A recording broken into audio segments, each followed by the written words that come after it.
Good morning my dear students. मैं 30वीं video के साथ में कक्षा 10th विषय जीव विज्ञान विज्ञान 29वीं वीडियो हमारी चल रही है। अब 30वीं वीडियो के साथ में पिछले वीडियो में हमने आपको निचला श्वसन तंत्र के बारे में बता दिया था। उसमें ये बताया था कि निचला श्वसन तंत्र श्वास नली, श्वसनिका, कूपिका और फेफड़ों से मिलकर बना होता है। तो हमने श्वास नली के बारे में अध्ययन करा दिया था आपको, और इससे पहले जो ऊपरी श्वसन तंत्र था उसके बारे में हमने आपको बता दिया। नासिका, मुख, ग्रसनी और कंठ के बारे में हमने बता दिया। अब आता है इसी कड़ी में आगे जो टॉपिक है आपका, ये आता है श्वसनिका और कूपिका। अगला टॉपिक चलेगा आपके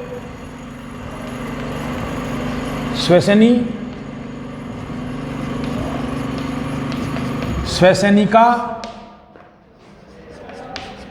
और कूपिका, मतलब सामूहिक वर्णन इनका करेंगे। क्या करेंगे? सामूहिक वर्णन करेंगे इनका। तो ये आपके टॉपिक 7 हो जाएगा आपके। ये छठा जो भी है इसके अंदर चल रहा है जो, या इसको रहने दो, आप देखना। श्वसनिका और कूपिका, ब्रोंकस, ब्रोंक्यूल और एल्वेलाई, इसके बारे में हमें वर्णन करना है। तो ध्यान देना, आपने देखा होगा कि श्वास नली वक्ष गुहा में जाकर के 2 भागों में विभाजित हो जाती है। 2 भागों में विभाजित हो जाती है।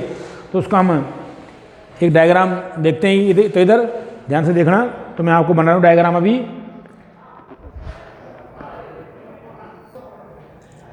तो देखिएगा, ये एक श्वसनी वृक्ष है जिसमें क्या होता है, ये कंठ होता है। यहाँ से श्वास नली निकल करके कहाँ हो जाती है, 2 भागों में विभाजित हो जाती है और अपने अपने फेफड़ों में प्रवेश कर जाती है। तो अंदर श्वास नली वक्ष गुहा में 2 भागों में बढ़ जाती है, बाईं ओर और दाईं ओर, या बाईं ओर दाईं ओर। बाईं श्वास नली, या जिसे क्या बोलते हैं, श्वसनी। तो आगे देखेगा, श्वास नली वक्ष गुहा में 2 भागों में बढ़ जाती है, श्वसनी कहते हैं, मतलब ब्रोंकस कहते हैं। तो ये श्वसनी हो गई, ये श्वास नली है, 2 भागों में बढ़ जाती है। ध्यान देना, इस टाइप ये 2 भागों में बढ़ जाती है और प्रत्येक श्वसनी अपने अपने फेफड़ों में चली जाती है। तो आप देखेंगे इसमें कि इसमें देखेगा आप कि श्वास नली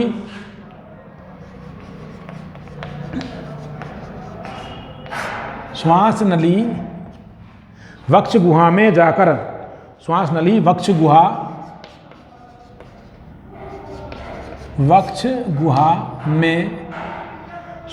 गुहा में 2 भागों में बढ़ जाती है।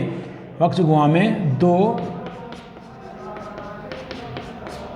भागों में बट जाती है, जिन्हें क्या बोलते हैं, श्वसनी कहते हैं। श्वसनी, ब्रोंकस, BRONCHUS, ब्रोंकस कहते हैं, जिन्हें श्वसनी कहते हैं। आपने देखा होगा कि जो श्वास नली है वक्ष गुहा में जाकर के 2 भागों में विभाजित हो जाती है, जिन्हें श्वसनी कहते हैं। प्रत्येक श्वसनी अपने अपनी ओर के फेफड़ों में प्रवेश करती है। आगे देखो, प्रत्येक श्वसनी कैसे लिखेंगे आगे, प्रत्येक श्वसनी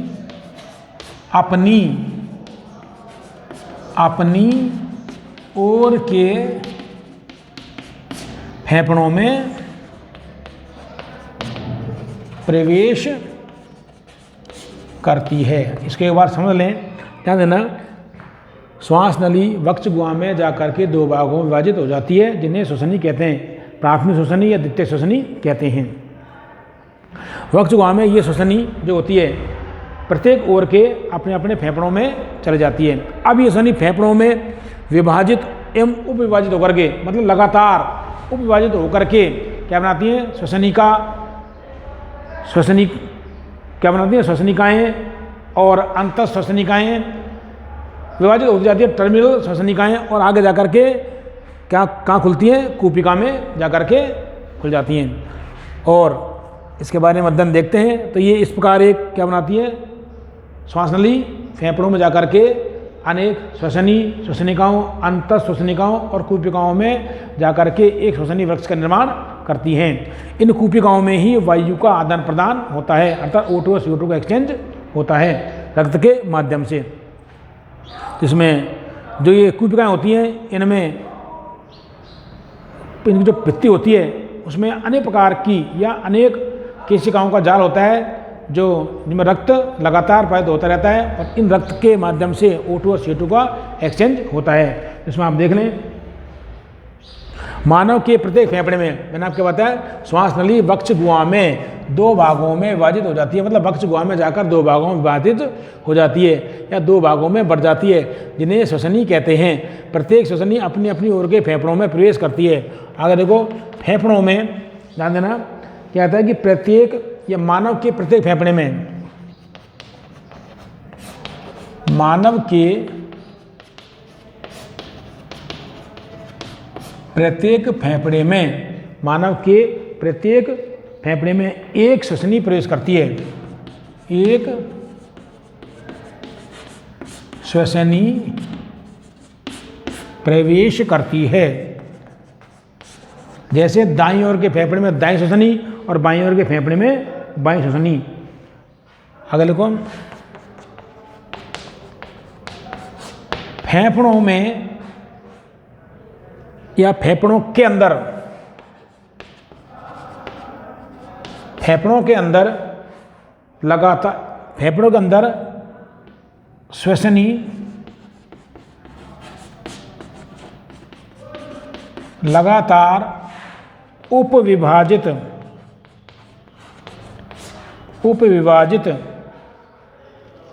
होकर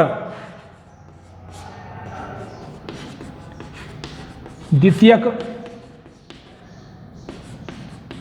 तृतीयक श्वसनिकाओं, द्वितीयक तृतीयक श्वसनिकाओं, द्वितीयक तृतीयक श्वसनिकाओं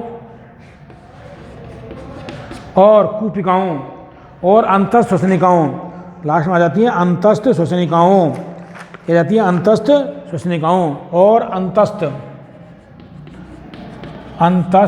मतलब टर्मिनल ब्रोंक्यूल, अंतस्थ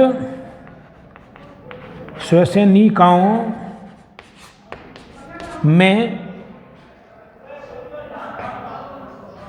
बढ़ जाती है। या क्या लिखा आपने कि फेफड़ों के अंदर श्वसनी लगातार उपविभाजित होकर द्वितीयक तृतीयक श्वसनिकाओं और अंतस्थ श्वसनिकाओं में या अंतस्थ श्वसनिकाएँ बनाती हैं। यूँ करो आप, तो चेंज करो थोड़ा, अंतस्थ श्वसनिकाएँ बनाती हैं, यूँ कर लीजिएगा। कैसे, दोबारा देख लें इसको एक बार, कि प्रत्येक श्वसनी अपनी अपनी ओर के फेफड़ों में प्रवेश करती है। फेफड़ों में क्या करती हैं ये, मानव के प्रत्येक फेफड़े में एक श्वसनी प्रवेश करेगी। यह श्वसनी लगातार उपविभाजित होकर के क्या जाती है, लगातार उपविभाजित होकर द्वितीयक तृतीयक श्वसनिकाएँ और अंतः श्वसनिकाएँ बनाती है। तो इस प्रकार एक वृक्षनुमा मतलब वृक्षनुमा संरचना बन जाती है, जिसे क्या बोलते हैं, श्वसनी वृक्ष कहते हैं, बनाती है।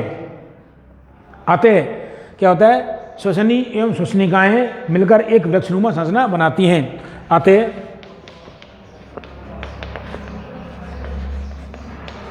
श्वसनी एवं श्वसनिकाएँ मिलकर एक वृक्षनुमा, कैसी वृक्षनुमा संरचना बनाती हैं, वृक्षनुमा संरचना बनाती हैं, जो अनेक शाखाओं में व्यक्त होता है। जो कैसे होता है, जो अनेक शाखाओं में व्यक्त होता है। देख लीजिएगा आप, तो ये श्वसनी वृक्ष कहलाता है।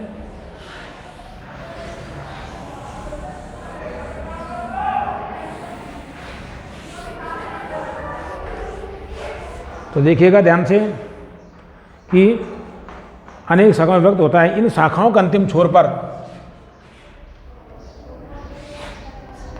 क्या होता है, अतः श्वसनी एवं श्वसनिकाएं मिलकर एक वृक्षनुमा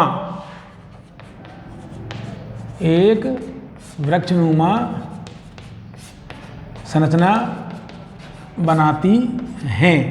एक वृक्षनुमा संरचना बनाती है जो अनेक शाखाओं में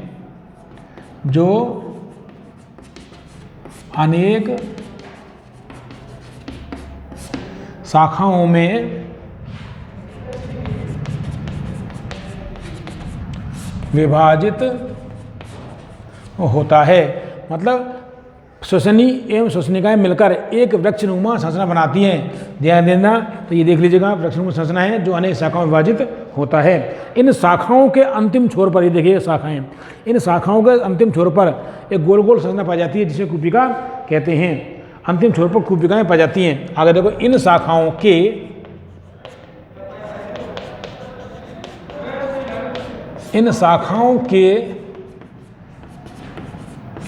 अंतिम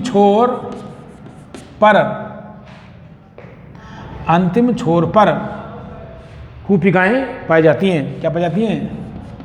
कूपिकाएं पाई जाती हैं। एल्वेलाई, कूपिकाएं पाई जाती हैं, मतलब गोल कूपिकाएं पाई जाती हैं जिनमें गैसों का विनिमय होता है। जिनमें क्या होता है? जिनमें गैसों का, मतलब O2 और CO2 का विनिमय होता है। जिनमें गैसों का विनिमय, आदान प्रदान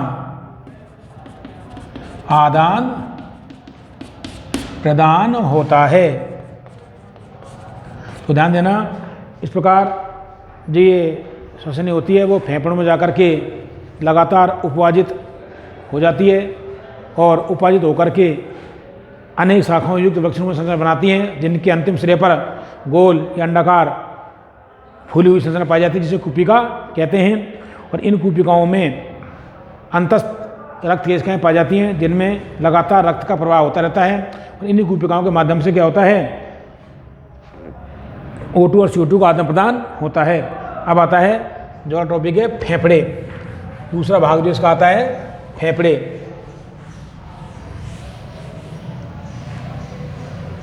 तो निचले श्वसन तंत्र में जो अंतिम भाग आता है वो आता है फेफड़े। इसमें जो भी आता है 7वां पॉइंट फेफड़े, लंग्स, LUNGS, लंग्स। ध्यान देना, जैसे ये कंठी का, तो यहाँ से क्या बनते हैं? ये फेफड़े इस टाइप बन जाते हैं। ध्यान देना, ये फेफड़े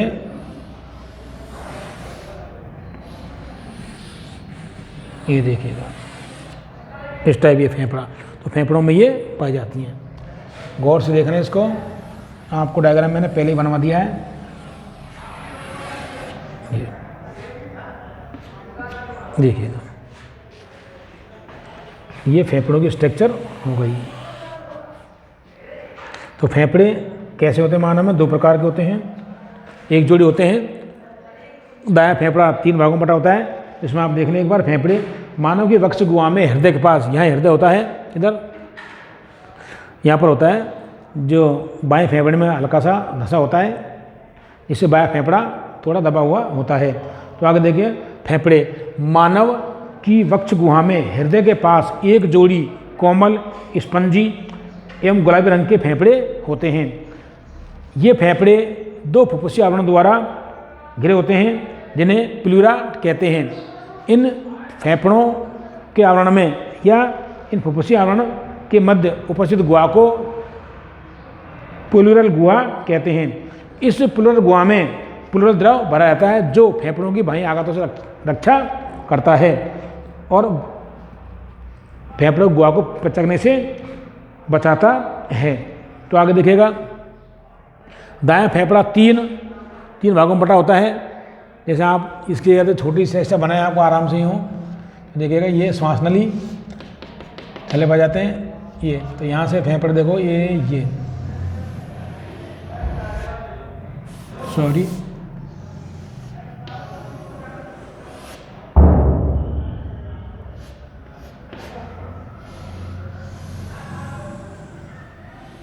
इस टाइप। तो ये दायां फेफड़ा 3 भागों में बटा था, 1 2 3, और ये बायां फेफड़ा 2 भागों में बटा होता है। कहने का मतलब ये है।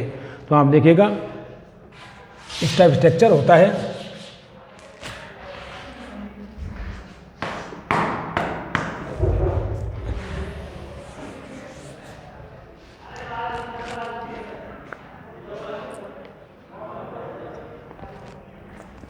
तो फेफड़ों का स्ट्रक्चर देखिएगा। मानव की वक्ष गुहा में हृदय के पास, क्या लिखेंगे, मानव की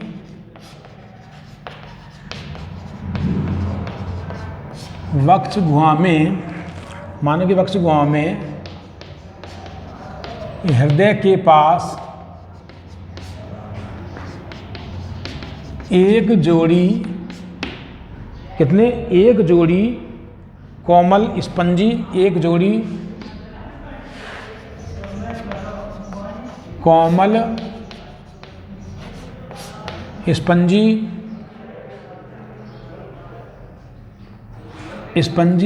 एवं गुलाबी रंग के फेफड़े पाए जाते हैं। गुलाबी रंग के फेफड़े उपस्थित होते हैं,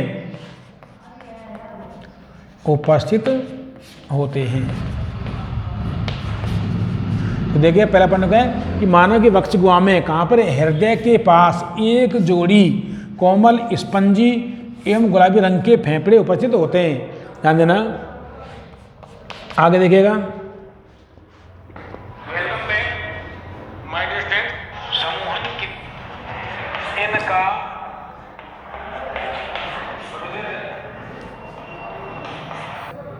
तो देखिएगा कि मानव की वक्ष गुहा में हृदय के पास एक जोड़ी कोमल स्पंजी एवं गुलाबी रंग के फेफड़े उपस्थित होते हैं। आगे देखिएगा, ये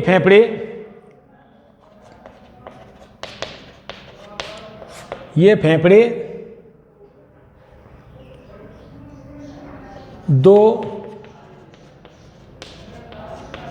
फुफ्फुसीय आवरणों द्वारा घिरे होते हैं, दो फुफ्फुसीय आवरणों द्वारा घिरे होते हैं, जिसे प्लूरा कहते हैं। मतलब आवरण होता है इसके अंदर, ऐसे आवरण, दो आवरणों द्वारा घिरे होते हैं, जिसे क्या बोलते हैं, प्लूरा कहते हैं। अब इन दोनों आवरणों के मध्य में प्लूरल गुहा पाई जाती है। इन फुफ्फुसीय आवरणों के मध्य में, आगे लिखो, इन फुफ्फुसीय आवरणों के मध्य में पाई जाने वाली गुहा को प्लूरल गुहा कहते हैं। प्लूरल गुहा कहते हैं। देखो, इस प्लूरल गुहा में, इस प्लूरल गुहा में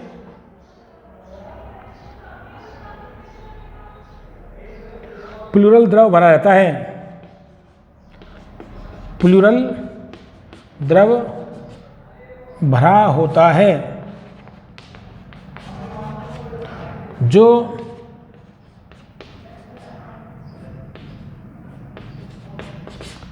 फेफड़ों की बाह्य आघातों, जो फेफड़ों की बाह्य आघातों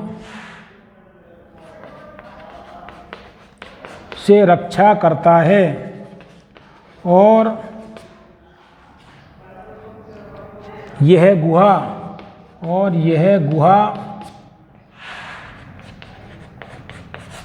फेफड़ों को पिचकने से रोकती है। तो कहने का मतलब ये ध्यान रखना, यह आवरण होता है जिसे बोलते हैं प्लूरा। इसके अंदर प्लूरल गुहा होती है, इसमें द्रव होता है, प्लूरल द्रव, जो इन फेफड़ों की बाह्य आघातों से रक्षा करता है और फेफड़ों को पिचकने से रोकती है।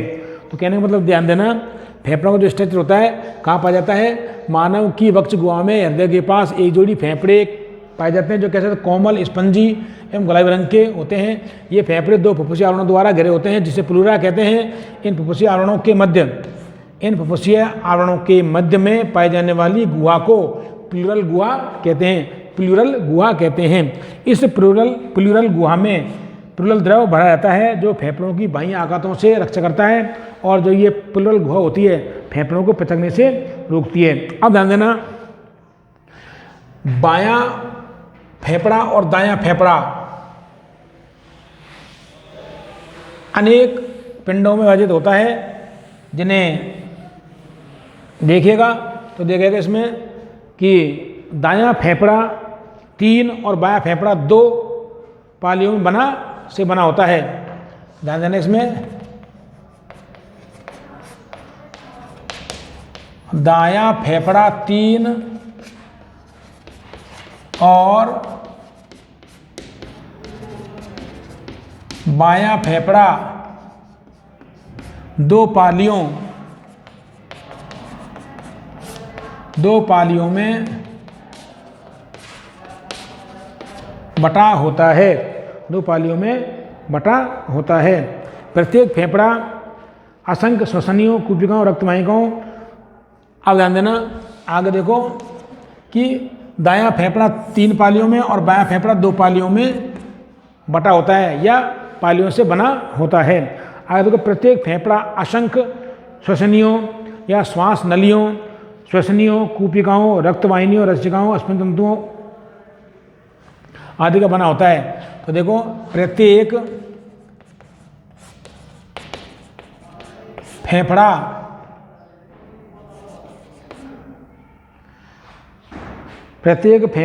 असंख्य श्वसन नलियों, असंख्य श्वास नलियों, असंख्य श्वास नलियों, कूपिकाओं,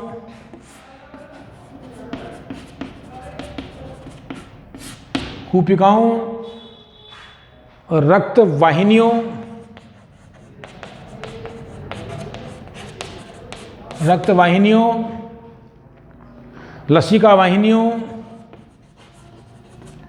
लसिका वाहिनियों, स्पंजी तंतु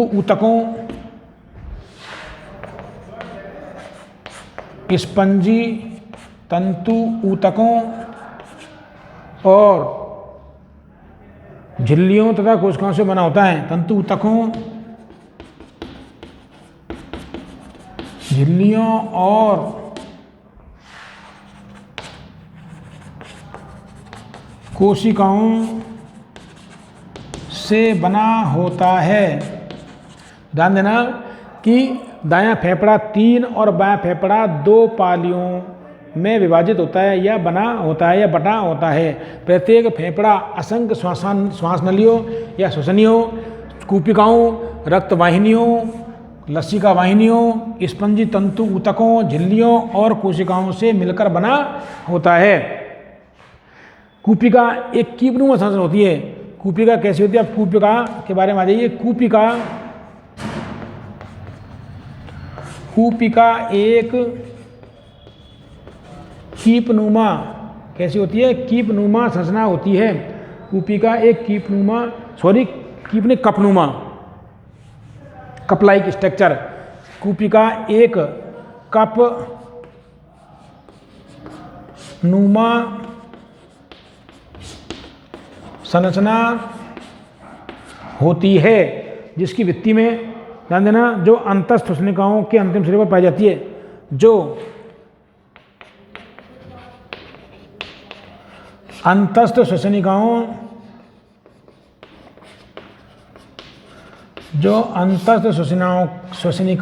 के अंतिम सिरे पर पाई जाती है।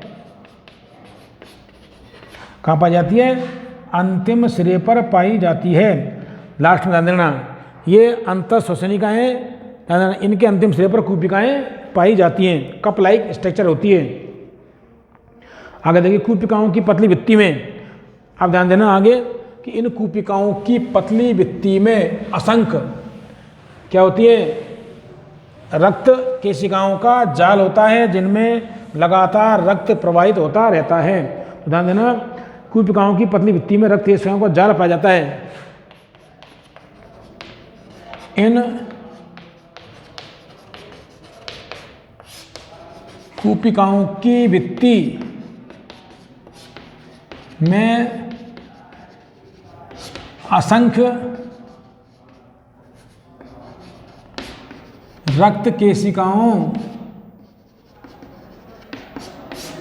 किनका, असंख्य रक्त केशिकाओं,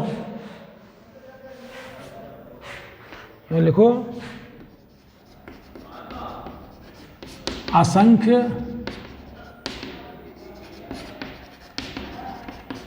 रक्त केशिकाओं का जाल पाया जाता है।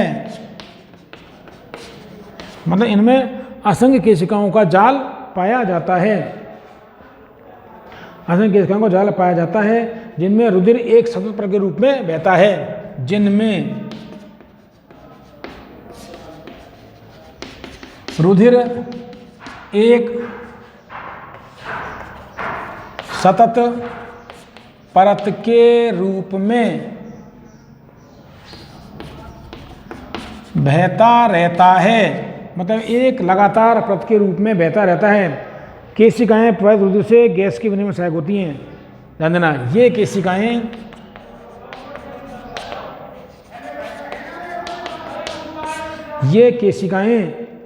प्रवाहित रुधिर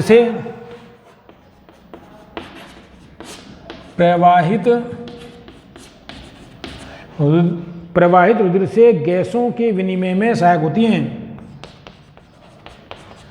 गैसों के विनिमय में सहायक होती हैं। तो ध्यान देना कि फेफड़ों में जो श्वसनी होती है वो लगातार उपविभाजित होकर के द्वितीयक, तृतीयक श्वसनिकाओं में विभाजित होकर के एक वृक्षनुमा संरचना बनाती हैं और इन अंतस्थ श्वसनिकाओं के अंतिम सिरे पर कपनुमा संरचना पाई जाती है जिसे कूपिका कहते हैं। इन कूपिकाओं की आंतरिक भित्ति में असंख्य रक्त केशिकाओं का जाल पाया जाता है जिनमें लगातार रुधिर का प्रवाह होता रहता है और इन रक्त केशिकाओं के माध्यम से ही गैसों का आदान प्रदान होता है। तो ध्यान देना इसका जो सी पार्ट है श्वसन की मांसपेशियां, तो इसमें देखते हैं तो इस प्रकार ये इसकी संरचना होती है। तो जो द्वितीयक श्वसन तंत्र या निचला श्वसन तंत्र था उसमें आता है वर्णन ये। अब आता है तीसरा सी प्रकार का जो तंत्र है वो आती है श्वसन मांसपेशियां। श्वसन मांसपेशियां, ध्यान देना श्वसन मांसपेशियां।